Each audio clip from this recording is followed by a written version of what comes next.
ನಮಸ್ಕಾರ. ಇಂದು ನಾವು ವಾಂಗಿಬಾತ್ ಮಾಡೋಣ.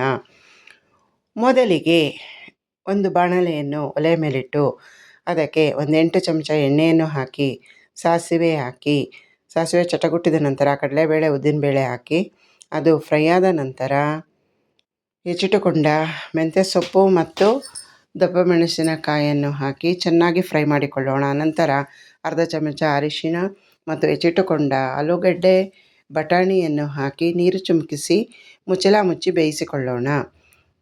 ಎಲ್ಲ ಬೆಂದ ನಂತರ ಅದಕ್ಕೆ ವಾಂಗಿಬಾತ್ ಪುಡಿ, ರುಚಿಗೆ ತಕ್ಕಷ್ಟು ಉಪ್ಪು, ತೆಂಗಿನಕಾಯಿ ತುರಿ, ಒಂದು ಸ್ವಲ್ಪ ಬೆಲ್ಲ ಎಲ್ಲವನ್ನು ಹಾಕಿ ಕಡೆಯಲ್ಲಿ ನಿಂಬೆ ರಸವನ್ನು ಹಾಕಿ ಮಿಕ್ಸ್ ಮಾಡಿಟ್ಟುಕೊಂಡ ಅನ್ನಕ್ಕೆ ಪಲ್ಯವನ್ನು ಹಾಕಿ ಕಲಸಿಕೊಂಡರೆ ರುಚಿಕರವಾದ ವಾಂಗಿಬಾತ್ ಸವಿಯಲು ಸಿದ್ಧ. Please do like, share and subscribe.